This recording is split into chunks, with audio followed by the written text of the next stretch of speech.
आपको नंबरों की पड़ी है, डिस्काउंट नहीं दिखते, पूरे 30% है। मैंने तो आज हर चीज पर 100-200 रुपए बचाए हैं। क्यों शीला? और क्या भाई साहब, इन्होंने आज आपके 2,500-3 हजार रुपए तो बचा ही लिए होंगे। नीना अपनी साड़ियां तो दिखाओ ना भाई साहब को। नहीं, साड़ियां मैं बाद में दिखाऊंगी, पहले मैं इन्हें इनके काम की चीजें दिखा दूं। ये देखिए, मैं आपके लिए 10 टाइयां लेकर आई हूँ, सिर्फ 300 रुपए में। वैसे 500 की थी। लेकिन मैं टाइयां पहनता कहाँ हूँ? नहीं पहनते तो पहन लिया करना, डिस्काउंट नहीं देखते, पूरे 40% है। और ये क्या है? ये चूहे पकड़ने वाला पिंजरा, सिर्फ 25 रुपए का। इस पर तो पूरे 50% डिस्काउंट। लेकिन घर में चूहे हैं कहाँ? नहीं है तो रख लेंगे। वाह वाह वाह, ये बहुत अच्छा कहा। शीला जी, आप हमको एक मेहरबानी और कीजिए। आप कहिए तो। अगर कहीं चूहों की सेल लगे ना तो हमें जरूर बता दीजिए। दुकानदारों को चाहिए कि ग्राहकों को अपने जाल में फंसाने के लिए 12 महीने सेल लगा के रखें। कभी गर्मियों की सेल तो कभी सर्दियों की, कभी क्रिसमस की सेल तो कभी दिवाली की। डैडी, 20% ऑफ का बोर्ड लगाने के बाद भी कोई ग्राहक नहीं आया। पर बगल वाली दुकान पे तो बहुत रश है। लाजी, उन्होंने 30% ऑफ का फट्टा लगाया है जी, मजाक नहीं है। अच्छा। अबे टिक्कू जी लाजी, तू जाकर पेंटर से बोल कि बाहर 40% डिस्काउंट लिख दे। ये ठीक रहेगा जी। और बेटा बिट्टू, हाँ जी। तू हर थान पर 40% बढ़ाकर दाम लिख दे। वो क्यों डैडी? ताकि डिस्काउंट के बाद भी दाम वही का वही रहे और ग्राहक 40% डिस्काउंट से खुश हो जाए। डैडी, फिर तो हम बाहर 100% ऑफ का बोर्ड लगा दे। शाबाश। मैं भी कहूँ कि हर साल तेरी हिसाब में कंपार्टमेंट क्यों आती है? कहते हैं कि सेल ग्राहकों के लिए सस्ती चीजें खरीदने का एक मौका होता है, लेकिन मेरे हिसाब से ग्राहकों के लिए मौका हो ना हो, लेकिन दुकानदारों के लिए उचित मौका होता है ग्राहकों का उल्लू बनाने का। और मजे की बात यह है कि लोग उल्लू बनने के लिए खुद ब खुद भागे चले आते हैं। माँ जी की हालत वाकई सीरियस है, बीपी भी कम है और हार्ट भी सिंक कर रहा है। डॉक्टर साहब, अब किसी भी तरह इन्हें बचा लीजिए बस। प्लीज डॉक्टर साहब, कुछ तो कीजिए। जी। लेकिन मैडम, प्रॉब्लम ये है कि ये बोल ही कुछ नहीं रही, बिल्कुल चुप है। माँ जी भूख लगी है। माँ जी ठंड तो नहीं लग रही? माँ जी, चाय लाऊं गरम गरम? भाई साहब, कोई फायदा नहीं। अब तो सिर्फ भगवान से ही प्रार्थना की जा सकती है। 1 मिनट डॉक्टर साहब।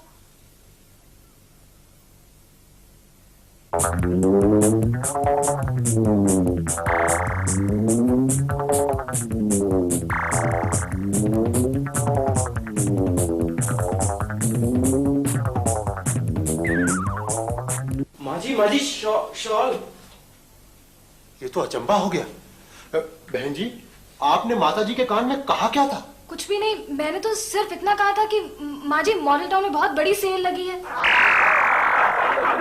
भाई, अगर आप बिजनेसमैन हैं, आपका कामकाज नहीं चल रहा, चीजें नहीं बिक रही, ग्रैंड क्लियरेंस सेल का ऐलान कर दें। लोग डिस्काउंट के लालच में भागे चले आएंगे और आप मौका देखकर उनकी जेबें क्लियर कर दें, जेबें साफ कर दें और क्लियरेंस सेल को सफल बनाएं।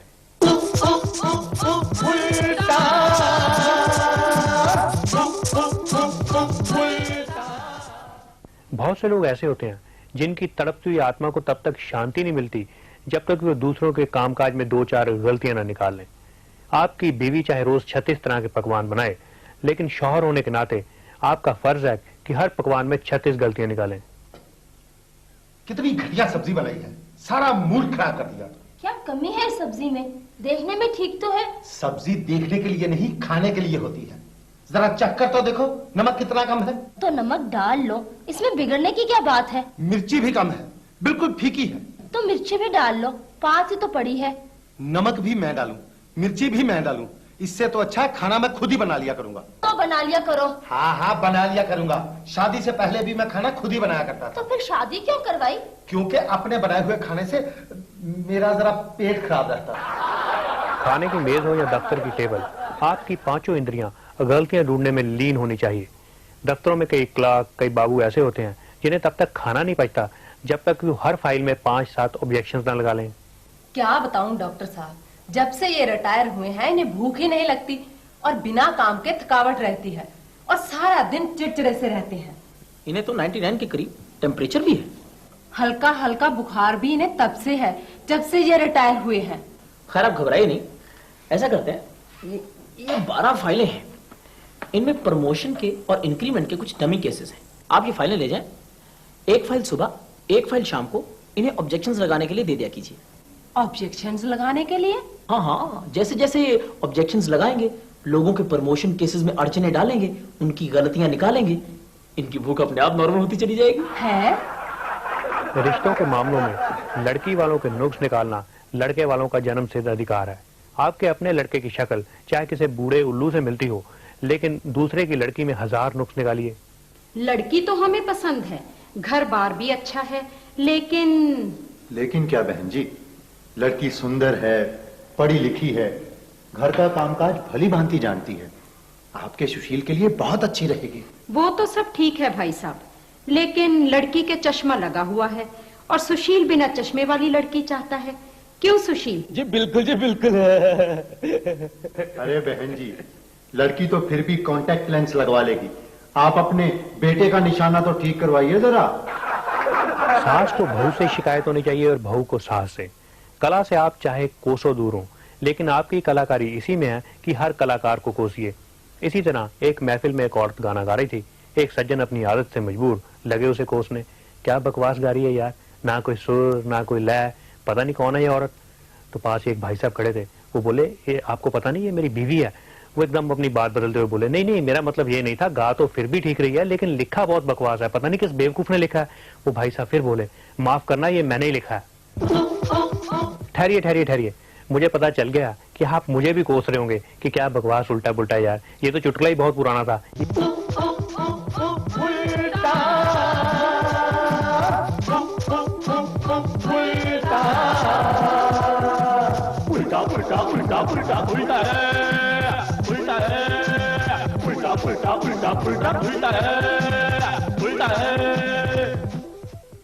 ऐसे सभी सज्जनों को जिनके सर पर विदेश जाने का भूत हमेशा सवार रहता है, जसपाल भट्टी का नमस्कार।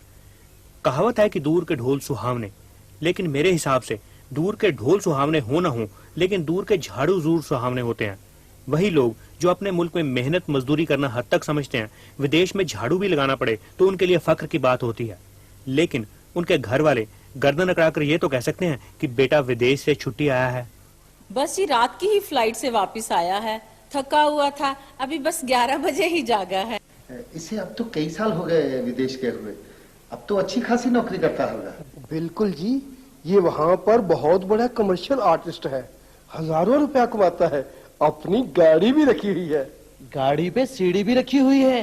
सीढ़ी? यू नो अंकल, वहाँ आर्ट की कदर ही बहुत है। किस किस्म का आर्ट वर्क करते हो बेटे? मेरा वहाँ वॉल पेंटिंग का बहुत बड़ा कारोबार है। Wall painting? जी, मैं घरों में जाकर दीवारों पे रंग रोगन और सफेदियां करता हूँ।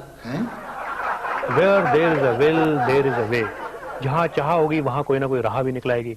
और विदेश जाने की राह ढूंढने के लिए चाहे आपको अपने से दुगनी उम्र की औरत से भी शादी करवानी पड़े, घबराइए नहीं।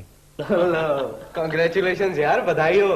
सुना है तेरी सगाई हो गई, वो भी विदेश में। बस यार भगवान ने सुन ली। वैसे कहते हैं जो दिल से मांगो ना मिलता जरूर है। चल तुझे लड़की पसंद तो आई, करती क्या है वो? वहाँ एक कंप्यूटर कंपनी में प्रोग्रामर है, सारी फैमिली वेल सेटल्ड है यार। थोड़ी लड़की की उम्र ज्यादा है। चल तुझे फॉरेन ले जाएगी, उम्र कुछ ज्यादा भी हुई तो क्या फर्क पड़ता है। अच्छा ये रिंग उन्होंने पहनाई है? हाँ यार, डायमंड की रिंग है। अच्छा, और साथ में 1100 रुपए सगाई पे दिए। और आप लोग क्या दे रहे हैं? हम 2100 रुपए सगाई पे दे रहे हैं, और ये एक सेट दे रहे हैं। सेट गोल्ड का या डायमंड का?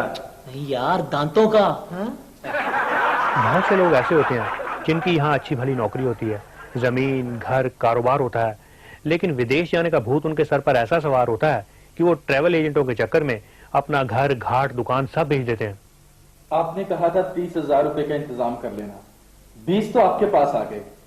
बस मेरी दुकान बिक जाए, बाकी 10 का इंतजाम भी हफ्ते भर में कर दूंगा। Very good very good. बस आप ये बताएं कि आप सिंगापुर जाना चाहते हैं, दुबई या फिर यूएसए? जहां भी नौकरी मिल जाए। मैं तो अनपढ़ आदमी हूँ जी। वैसे तो हमारा धंधा ही अनपढ़ आदमियों के सर पे चलता है जी। जी? नहीं, मेरा मतलब है कि अनपढ़ आदमियों को बाहर सेटल करवाना ही हमारा काम है। अच्छा। भाई साहब, आप कोई टेक्निकल काम जानते हैं? मैं तो सारी उम्र जलेबियां ही बनाता रहा हूँ जी। अरे ये तो बड़ा हाईली टेक्निकल काम है। लोगों के पास इंजीनियरिंग की डिग्री होती है, डॉक्टरी की डिग्री होती है, लेकिन नहीं जा सकते बेचारे बाहर। अच्छा, इतनी डिमांड है बाहर? अरे मैं तो कहता हूँ कि आप बाकी का 10,000 लेकर तो आए, हम आपकी जलेबियों की दुकान व्हाइट हाउस के बाहर लगवा देंगे, फिर देखना डॉलर ही डॉलर, डॉलर ही डॉलर। अच्छा, फिर तो मैं अभी आया अपनी दुकान बेचकर। गुरु जी, ये पैसे ले तो आएगा ना? अगर ले आया ना तो समझो कि टिकट का इंतजाम तो हो गया। किसका है? इसका?